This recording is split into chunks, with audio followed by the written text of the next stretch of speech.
then one night in July, it was Bastille Day, me and a Belgian restaurant owner who's passed away, who was really creative. He was drunk, and he says, "Oh, let's go storm the Bastille." We were at London, and we grabbed baguettes and a bottle of champagne and came over here to storm the Bastille, and that just sounded like an event to me. Yeah. So I called up the prison, Bill Bolger at the time, and I became a self-appointed president of the Restaurant Association, and we just all had the meeting. It was like, I'll play Marie, you play the executioner, and that's how we started. It was very, it was very haphazard for years. So we're about to go do our 24th year of Bastille Day.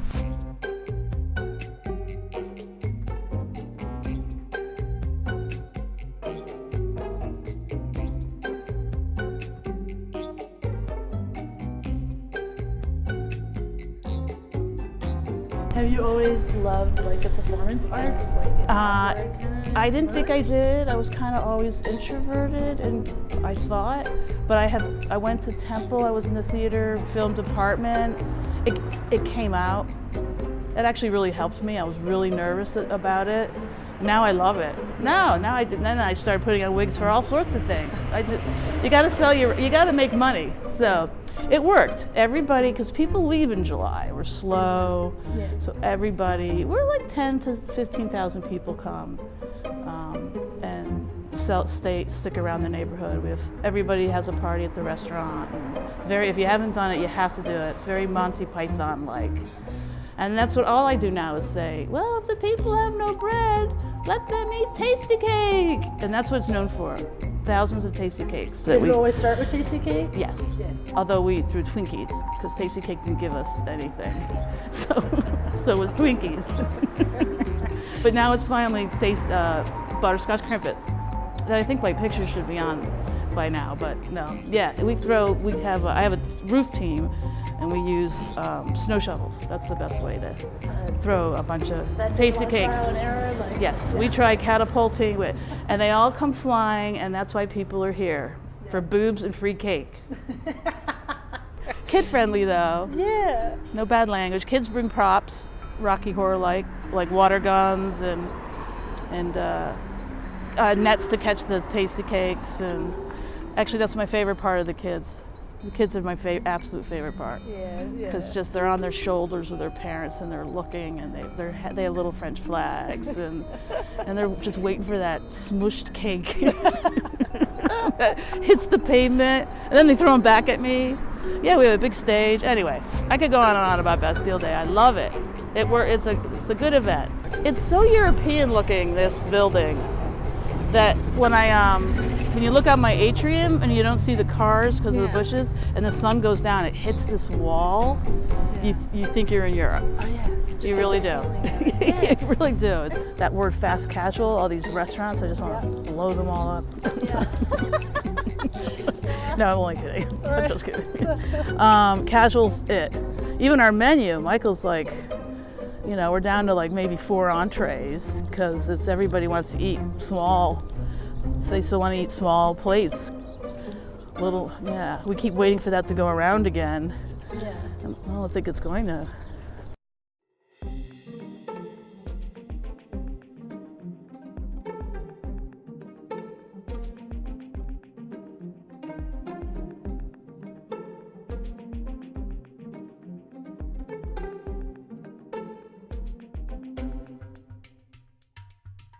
What's worse, failing or never trying? Oh, I read that. That's a good one, Maria. Failing or never trying? Yeah. What's worse?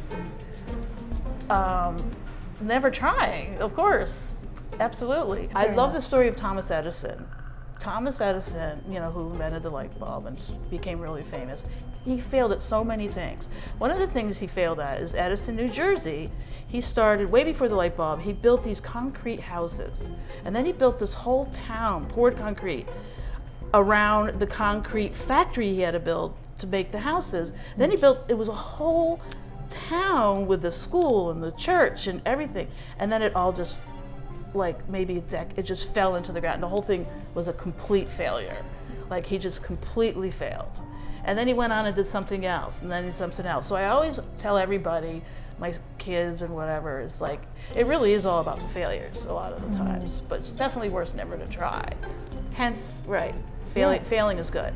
Yeah. Failing leads to success. Yeah. Anyway, I think. Yeah, but that's a good mantra to have, and it's something that you carry through. Like if it's a belief you have, you're passing it down to your son. And Yeah, who's sometimes afraid to do things, as he was growing up.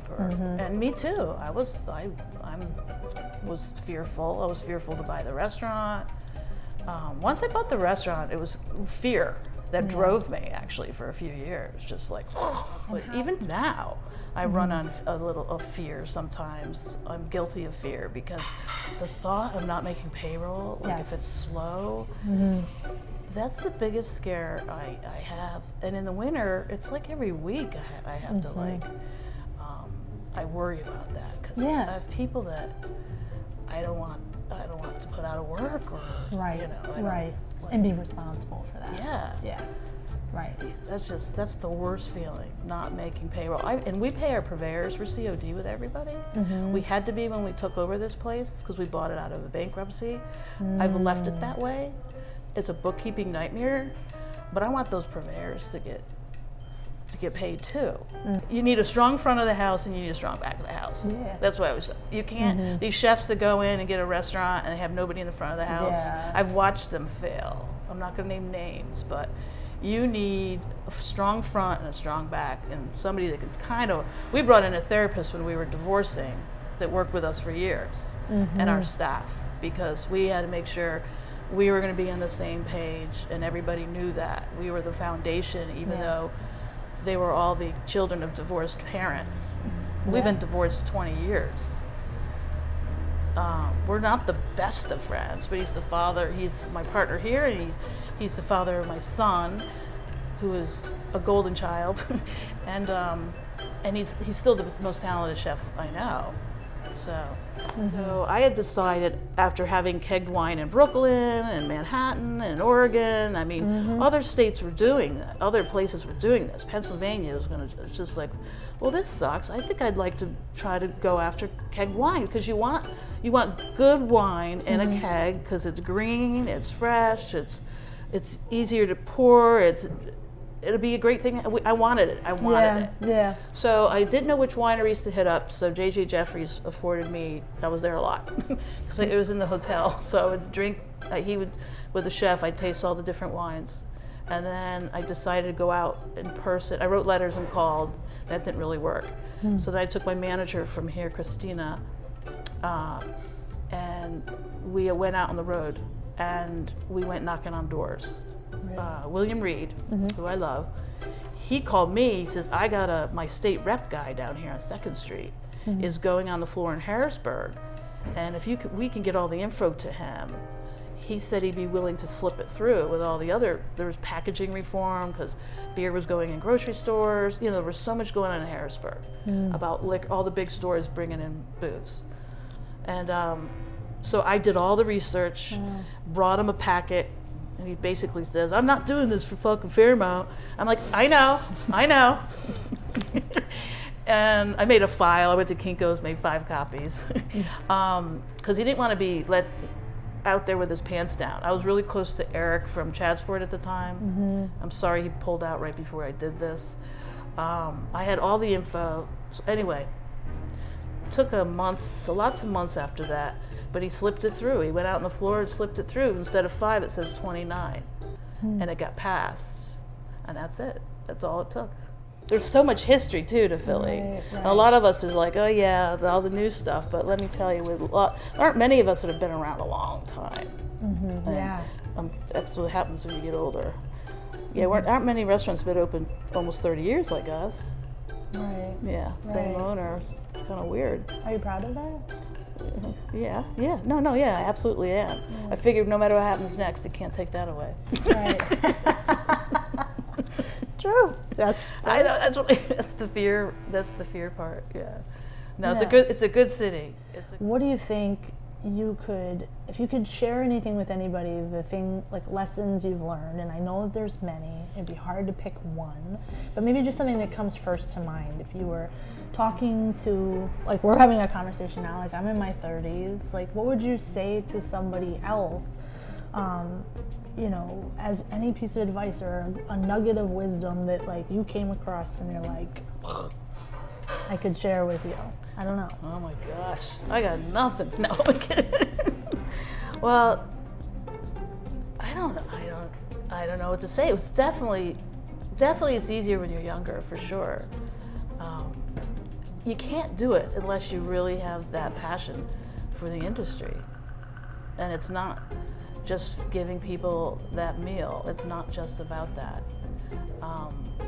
In fact, most of the people leave thinking about service more than food or anything else, or the way the place looks. You gotta have the personality and the passion to do it.